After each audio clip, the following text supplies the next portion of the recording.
Buck Rogers in the 25th century.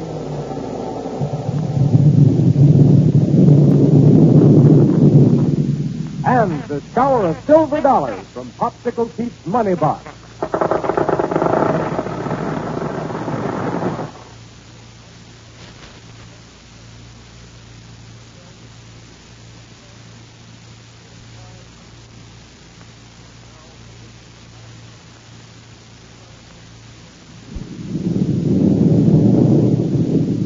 Buck Rogers in the 25th century, with its prophecy of all the wonderful things that may occur 500 years from now. Do you ever give any really serious thought to the scientific and mechanical developments of the future? Well, just keep listening to Buck Rogers and you'll have a pretty good idea of many of the things that are within the realm of scientific possibility. Now, our story so far has taken Buck and Wilma and Dr. Huer to the city of Ore, deep, deep under the earth, a city abounding in pure gold and radium. As we join our friends now, we find them all ready to start back to the surface, to report their amazing discovery to the government at Niagara, capital of 25th century America. Now, here we go, 500 years into the future. Well, folks, how about getting started on the trip home? Right, Wilma. The sooner we get started, the better. Come on, Dr. Huer. Let's pile into the mechanical mold. No, wait, Buck.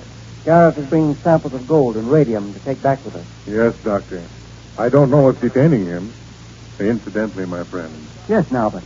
this mechanical mole is a very wonderful machine. Just how does it burrow its way through the ground, Dr. Huer? Norbert, the giant heat ray in the nose melts away the ground, and the force rays along the sides push it ahead. Very ingenious. Say, look at the hundreds of people gathered at the other end of this great cavern. Why, yes. Evidently working like Trojans over something or other. Well, you're right. Too far away, though, to see what they're doing. Look, here comes our friend Gareth. Apparently alarmed about something. Well, I hope nothing's wrong. Now, but don't let our friends leave us. Something is wrong. Gareth, what is it? Lieutenant Wilma, Dr. Huer. What's the trouble? Please, kind people, stay and help us. Norbert, to the supply source. Supply source. What is it, Garrett? A terrible catastrophe has occurred. What? Our entire city may be swept away unless you can help us. What? The warning came to me while I was obtaining samples of our gold and radium for you to take back with you. Warning of what, Garrett? It is something we have feared for a long time, and although we tried to make adequate provisions against the day it might occur, I fear for the safety of my people. Oh, now, wait a minute. See them there at the end of the cavern. They're struggling against forces the power of which they cannot comprehend.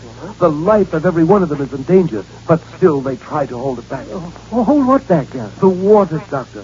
Unless the source of our limitless water supply can be stopped up, the entire city of Ore will be flooded. Oh, why didn't you say so?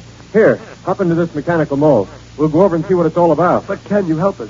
Can you keep the angry waters from filling up this great cavern in which we live? Well, that remains to be seen, Garrett. Right. Get into the mole now. No. Huh? You'll be protected from the flood in this wonderful machine of yours. I can't be. I mustn't leave my people. Garrett. Don't you see, Buck? Gareth. Yes? Now, you're all excited. Calm down and get in here so I can close the metal door. But don't you see... Quickly. If we're going to be of help to you, we can't waste time. Oh, yes, I'm sorry. Yeah, that's better. Here now. Sit right here in this control seat. On the way over, you can tell us what's caused this unexpected trouble. Here we go. Oh, I hope we can get there in time to save our city. Well, now tell us all you can about it, so we'll know what needs to be done when we get there. Yes, Dr. Hewitt. You must pardon me for being so upset, but news of the impending calamity has shaken me beyond words. Yes, well... Our water supply comes by seepage through a wall of porous rock, there at the end of the cavern. Yes. Any excess was always taken care of by simply allowing it to run down into the ant country through the tunnel system you followed to come here. But now? Now, however, the outlet tunnel has become stopped up. The water is no longer draining away. You know why, don't you? When we followed those tunnels, we used the heat ray on this mold. And then the melted ground settled back and solidified and blocked the tunnels after we passed through. Oh, why did you do that, Buck? Why did you block up the only outlet for the water that can so easily fill up this entire cavern? Oh, we didn't know it was part of your drainage system, Garrett. Oh, no, of course we didn't. I'm very sorry. But now look ahead. Yes? How ineffectually my poor people are attempting to block up the source of the flood. Now, Garrett, well, I'm surprised at you. Why do you say that, Doctor? Why, there isn't much water seeping through that rock formation. Well, why all this excitement? It's so much more than usual. And the channels that carry the water down the streets and into your reservoirs, they're far from overflowing. But they will overflow, and we can't afford to let the water collect in this cavern. What's the matter, Buck? See how the mist around here is clouding up the outside of our metallo-glass window? Yes, Buck. That in itself illustrates the grave danger we're in. Well, how do you mean? Well, unless the water is permitted to run freely away and down into the ground, the heat that permeates our atmosphere turns it into a heavy mist. Yeah? Soon the air will become saturated with moisture.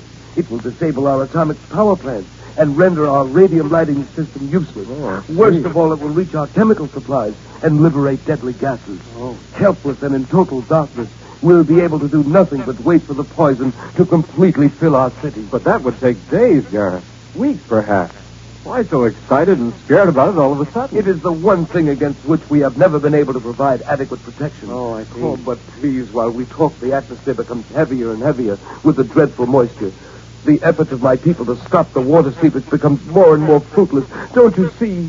Even now, some of them falter and drop down where they're standing. I can't see very well because of the wetness on these metallo-glass... Gareth, Yes, Buck. can it be the poison gas you mentioned that is making those people drop in their tracks out there? Yes, Buck. Please do something to help them. Yes, we must act immediately. What can we do? Open the door and let me out again. If my people suffer, I must suffer with them. No. What? What are you going to do, Buck? Turn on the non-recoil energy projector and aim it straight at the water rock. Wait, then. Yes, sir? There'll be people in the way. If you turn on the non-recoil energy, you'll crush them against those rocks. Well, Gareth can warn them to get out of the way. Yes. Or better still, I can use just a little of the non-recoil energy and push them out of harm's way. We'll do both. Gareth, you go out there and tell them to get away from that rock formation. If they're still able to do so. Do you see? Most of them have fallen. Phew, I should think they would. Poison gas is right. And we thought there was no need to hurry. I'm going to warn my people. But the gas will get you too, Gareth. No matter. If my people fall like... Gareth, come back. Close the door, Doctor, quick. Yes, Wilma. No, don't do it, Doctor. What? If you don't, that You don't- gas will get us, too. But, It's the only way I can see to aim this non-recoil energy projector. This window's too clouded up. but Buck, Here it goes. That's it. But are you sure you're aiming it straight at the rock formation? Yes, sir. It clears its own path through the mist. then can't you close the doors again? This gas is terrible. Yeah, we can now. Now, Wilma, Yes, Buck? get into a pressure suit quickly. Precious suit, what for? I want you to hold back the water seepage with a hand-sized force ray while we take this mechanical mold to the other side of the cavern. We'll blast away an outlet tunnel. Okay, Buck. Hurry now. Okay. Thank goodness the air is getting better in here with the door closed. It's getting worse for the folks out there. Funny about that gas, though. Here, Wilma. Let me help you put on the helmet of that pressure suit. Thanks. And I'll snap the clamps of it inside and turn on the midget radio equipment so we can talk. Here it goes now, right over your head. Doc, will you turn on the radio so we can communicate with her? Sure, Doctor. There you are. Hear me now, Wilma? Yes, Doctor. I'm going on out. Here, Wilma. Don't forget this hand force ray. Thanks, Buck. Go ahead now, Wilma. Right. And stay there until we get back. Yes. Okay, Buck. Gas is awful. Yeah, Doctor. I hope we can clear the atmosphere before it's too late for some of those people out there. I've got my force ray on out here. Good, Wilma. I can turn off the one here on the mole. No, Buck. Huh? No, turn it up high and steer us to the other end of this cavern. Right, sir. We're on our way. Use all the power you can. We mustn't waste any time. Yes, sir. Managing to hold back that water all right, Wilma? Yes, Buck. It's terrible to see all these people lying around out here. We're doing all we can to save them. Well, hurry. Can you see your way ahead all right, Buck? Not very well, but well enough to get us to the other end of this huge cavern. Now, turn on a bit of the thermic radiation projector to clear the metallo-glass window. Yeah, that's a good idea. That's it. Now, more power. Every minute we take to get over there lets the gas in this place get thicker. Going as fast as we can. Hey, you know something, Doctor? What, Buck? That gas has something very funny about Oh, it. I'm sorry, but I feel utterly to see anything funny about a gas that can do what this has done to the people of Orr. I only hope that whatever it is won't be fatal to all of them. No, it's like something I've smelled before. Something familiar about it. I don't know what it is, but I can't seem to be as worried about it as I should be. Buck, Yes, Wilma? this gas may be poisonous, as Garrett said. But to me, these people out here look just to be quietly asleep. Well, keep that force ray holding the water back until we blast out some drainage tunnels. Then we'll ride back and pick you up. Okay. You hear that, Doctor? Yes. Complication, that is. What do you mean? Well, I've smelled that gas before. Maybe Maybe a long, long time ago, but somewhere. Now, listen, Buck, this is I know you time. think I'm crazy, sir, but there's something about it that just... Stop us. We're at the end of the cabin. Yes, sir. Now, about that gas. How can you tattle on that way when the lives of hundreds of people are at stake? Now, here's where we blast out a tunnel. Right, sir. We can use a disintegrator. Yes, quickly. Right, sir. Hurry, Buck, hurry. Buck, Doctor, Yes, Wilma? I guess I didn't clamp on my helmet right. What? Gas is seeping into this pressure suit. Wilma. I'm going to keel Wilma. over. Wilma!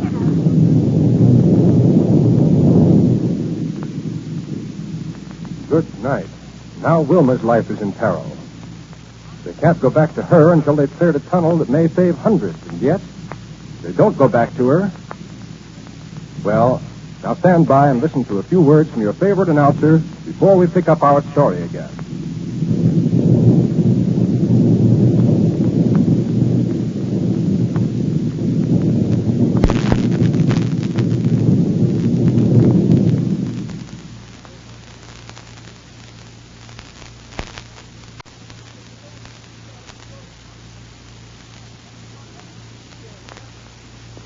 Buck Rogers in the 25th century.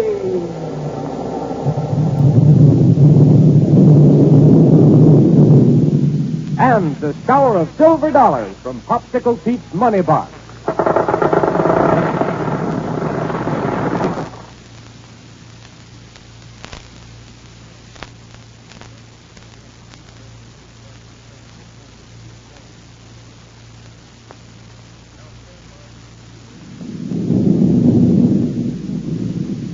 Together with Dr. Hewer and Wilma Deering, you know, Buck Rogers has just finished exploring an amazing city deep under the earth.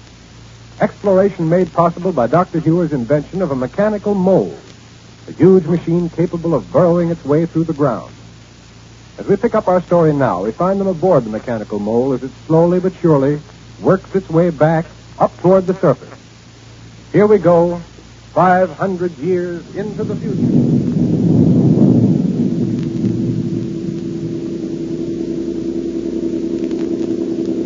All right, now, Buck, suppose you stop us again. So soon, Doctor? Yes, Buck. Okay, whatever you say.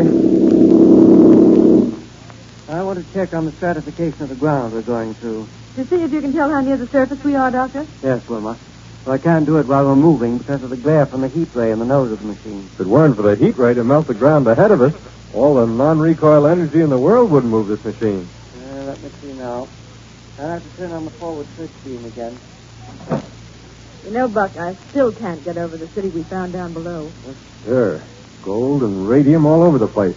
As common to the people living down there as steel and impervium are to us. Mighty fine people, too. Well, my observations indicate that we've only a very short distance to go to reach the surface. So let's get underway again. Sure thing you know. Anything to indicate whether we're on the same course we held on the way down? I'm quite sure we are. Approximately, at least. Oh, good. And we won't need to worry about coming up under any buildings. No, I'm quite certain we'll find ourselves on the landing field of the Niagara Municipal Spaceport, the place from which we started our underground exploration. Good. Well, here we go. That's funny. What's that about? I don't know, sir. We don't seem to be making any progress. Something wrong with the mechanism of the mechanical mole? No? Something seems to bar our way. What? Wait, I'll turn on the forward search beam again and see what's in front of us. Well, Buck? Come up to this metallic glass window and look, will you? Sure. Buck. See? The nose of our mole is smack bang up against a black, shiny surface of some kind. Well, yes. And what can be? Looks like regular metal of some kind, doesn't it? Yeah. Can't be anything very big, though, or we'd have run into it on the way down. If we're on the same path we took before. I'm sure we are, Wilma. Oh, wait a minute. Let's see if we can push it out of the way.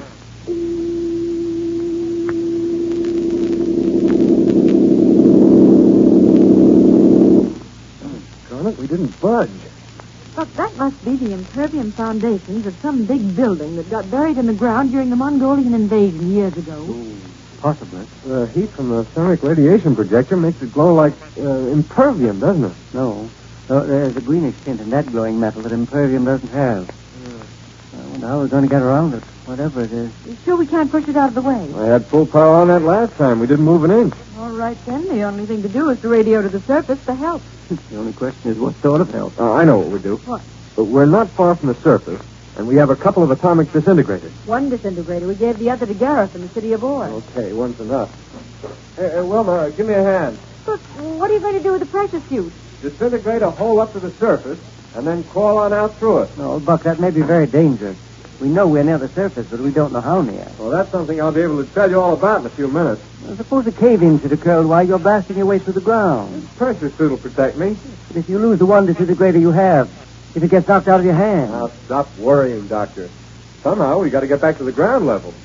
We know from past experience that there's no use trying to move the mole against an obstacle like that out there, so... All right, but be very careful every step of the way. Sure. What I'll do is blast my way around that barrier, whatever it is, and then head as nearly straight upward as possible. The inertia and lifting unit in this uniform will keep me floating up. Then, as soon as I reach the surface, I'll take off this cast iron suit and commandeer a spaceship at the municipal spaceport. Good. If our calculations are correct, it wouldn't be far from where you emerged. And then what do you think you're going to do? Well, a lot will depend on how deep this mechanical mole is lying. If only a few hundred feet, I'll swing a spaceship up into the air high enough to aim down a long-range disintegrator and blast away a big hole. Then we can float the mole up to the surface with the gravity rays. Well, you better wait until you get up there. We'll be in touch with you by radio all along, and then it'll be the time to decide what's to be done. Right, sir. Buck, I'm not going to let you go. Huh? It's too dangerous. Oh, now listen, Wilma. There's no telling what you may run into between here and the surface. Nothing more serious than a few straight of water sand, and this pressure uniform will protect me against any possible cave-in. Buck. We can't stay here underground forever. Here, now, help me get into this thing and fasten the house. Oh, sir, we can't stay here underground forever, Willie, so what I'm going to do is put on this spacesuit on and disintegrate my way back to the surface. Well, I guess this machine we built for digging down into the ground isn't so good, is it, Mr. Barney? Huh? What do you mean it ain't no good? It's just on account that we got it sort of stuck against something down here? Well, I'll bet Dr. Ewer's machine is getting along all right. Yeah, and this here now one's going to be all right, too. Why, I bet it's twice as big as Dr. Ewer's. Well, that's just the trouble. It's so Oh, big. here. Help me get onto this space helmet. And I'll be all organized out to disintegrate a big hole back to the surface. No, sir, Mr. Barney. I'm not going to let you do it. Huh? What are you talking about? It's too dangerous. Dangerous? For me? Like Barney? Yes, sir. There's no telling what you may run into out in that ground out there. Ain't nothing to run into except maybe a couple of layers of sandy water or watery sand or something or two. What if the hole you disintegrate out should collapse all over you? I won't let it. I'll use this here disintegrator with a broad beam focus. Huh? I mean a broad beam focus. Oh, a broad beam focus. Well, ain't that what I said? A broad beam... Well, that's what I'm going to use anyhow. But what if he should run into some wild animals or something? Wild animals? Yes, sir. There ain't no such thing as wild animals running around in no solid ground. You know that, Willie. Well, Well, if I do run into it, why, I'll just blast them all to pieces with this here now disintegrator. Won't stop to ask no questions either. I'll just let them have it. Bing! I'll shoot first and ask questions afterwards. oh, all right. Only what about me? What if something should happen to you? Don't you worry, Willie. No matter what happens, I'll see that you got took care of all right. Look, isn't there some way for us to get this big machine turned around so we can run it back up again? No. What I'm going to do is the only thing we can do. I can't talk to you no more on account of I'm going to put on this helmet. Open up the big metal door for me so that I can go on out and start disintegrating. All right, Mr. Barney. Only I hope you're awful careful out there, because if anything was to happen to you, I don't know what I'd do. There's a door open for you. Go ahead.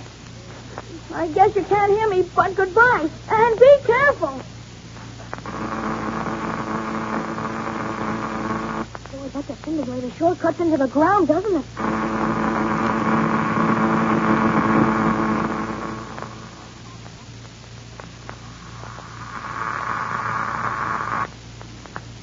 That disintegrator certainly cuts into the ground out there, doesn't it, Doctor? Yes, it does, Wilma. It's strange to hear its sound coming to us by radio, though, through the transmitter in Buck's pressure suit. Yes. How's it going, Buck? Fine, Doctor. I'm not wasting any time trying to cut through the tough material that's blocking the mold, but just making a path around it and slightly upward. Oh, that's right. This hand disintegrator certainly does a good job, too. Look out through the forward metalloglass window. By the light of it, you can see what kind of headway I'm making. No use, Buck.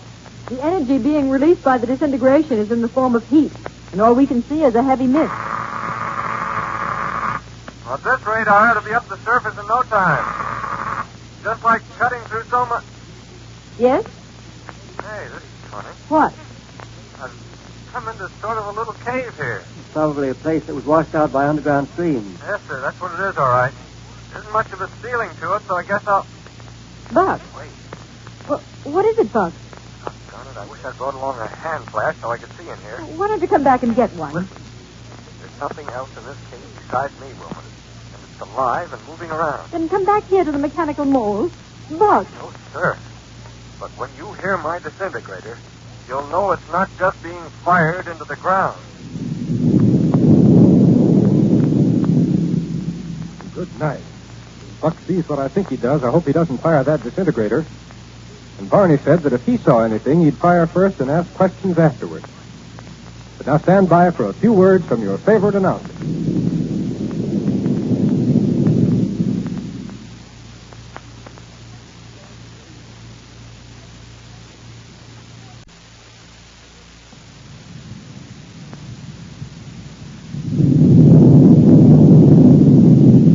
Now, let's see now. Buck and Black Barney have finally managed to open the door of Barney's big underground machine. And there... But let's pick up our story exactly where we left off. Are you all set? Then here we go, 500 years into the future.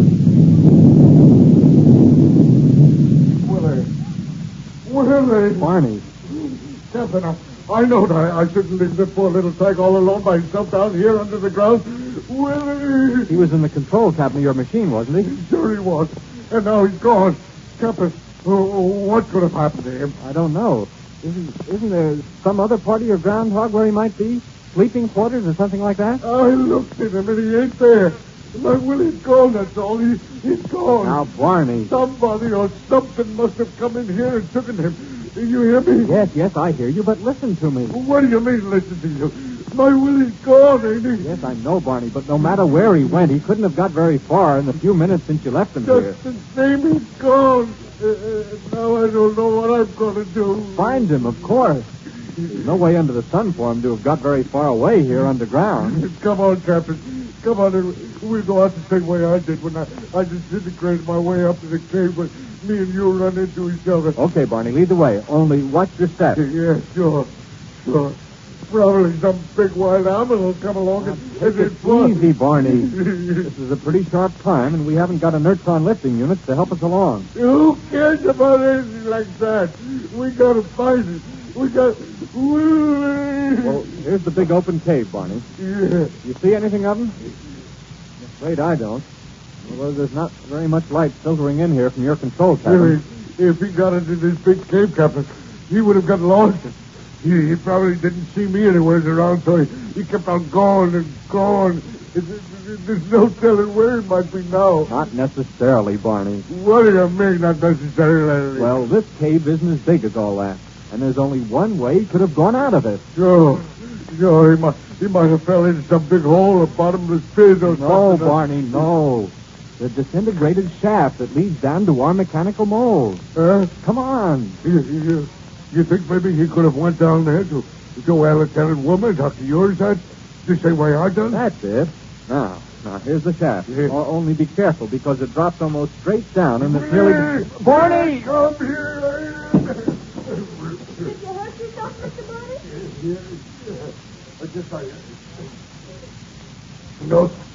No, sir, Willie.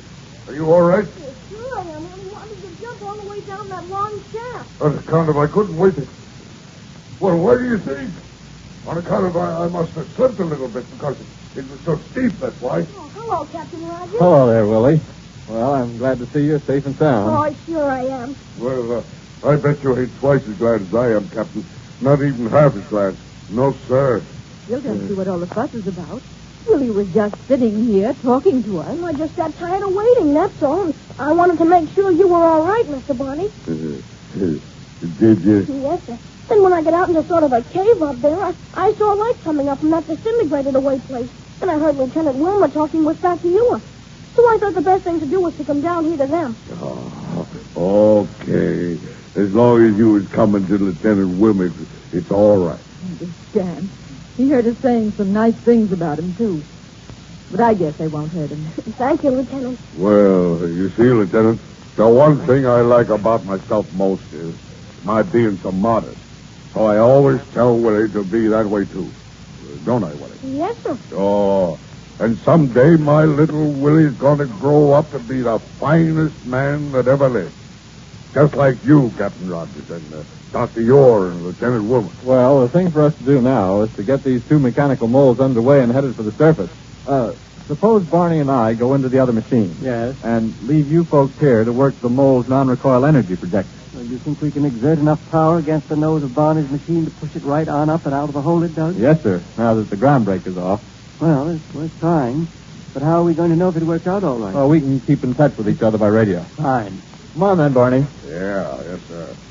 You know, Captain, that machine you folks are using isn't as big as mine and all that sort of stuff. But yours looks real nice and compact. Well, we traveled a good many miles in it without any trouble. And did you find anything? Oh, plenty. But we can talk about that later, Barney. Yeah. Let's get into your control cabin. Yeah, you go right ahead and sit in the control seat. All right. You'll have to tell me how to work these various levers, though. Yes, sir. Only wait a second till I close this door. That makes enough noise for half a dozen metal doors. Good and loud, like it was real strong, huh? Well, yes. But now, how about these controls? All I can see on the board here are 3 levers. Well, this here one's a power control. Uh-huh. This one you use for steering from side to side. Yeah. And this one makes the nose of the groundhog go up and down. And that's all there is to it? That's all. Okay. Wait a second now while I turn on the radio unit. Oh, what's that? Splendid, Donald. Oh, the secretary to the president. Of course, I've only given you a quick picture of all we've discovered, but I'm sure the president will want immediate action. I'm sure he will. In any event, you will have Captain Rogers report to him in person as soon as you reach the surface. Yes. Huh? Signing off. Hey, wait a minute. Hello? Hello, Buck? Doctor? I was just talking to Donald, the president's secretary. So I heard. I think it's best that no time be lost in making official contact with the people we found living deep under the earth. Oh, sure, but what was that about me reporting to the president? I imagine it's just a case of giving him the complete story on this expedition. Oh, well, now look, Doctor. Yes? It won't be necessary for you to make the mechanical mole push this machine of Barney's all the way back to the surface. No? No, sir. It'd be easy, but, well, sort of messy. Well, what do you want to do then? Well, push us upward a little bit, and we'll roll right into the big cave up here. Then we can turn and proceed under our own power. Oh, fine. Well, are you all ready to move? Anytime you are. All right, then here we go. Everything all right? Yeah, we're moving straight backwards. Good. I'll use a little more power here. Okay. Whoa, Doctor, whoa. Yes, Bud? We've rolled into the open space, and it feels as though we've turned completely around. I can see you have through our metallo glass window. So all we need to do is head upward. You folks can follow us and make your own path, whichever's fastest. Oh, following us up will be the fastest. We really got power in this here groundhog. Well, we'll see.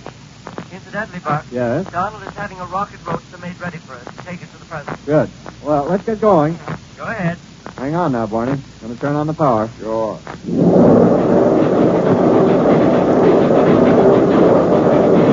Boy, this machine makes more noise than a boiler factory. How powerful, don't it?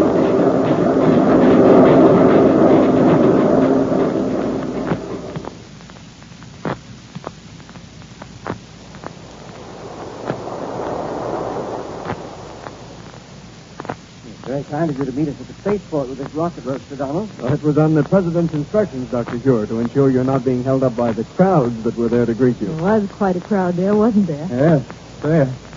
I can't get over how quiet this rocket roadster seems after that groundhog of Barney. as bad as all that, but... Boy, you never heard anything like it. But Barney says it makes it sound powerful, and that's all he cares about. Yeah, it seems almost strange to be up on the surface again, doesn't it? Yeah, kind of good. Much as I like the president, though, the kind of a meeting we're going to always embarrasses me. Why, about? Well, you know what it means. Wonderful expedition, great discoveries, marvelous scientific achievement. Oh. Why you should want Wilma and me around is more than I can see. Right, Doctor. Any credit belongs entirely to you. Well, if I may say so, I believe the president has a great deal more than just that on his mind. Really? What? Oh, he'll want to tell you himself. Now, there's his private landing platform just ahead of us. Hang on, please. We'll land it.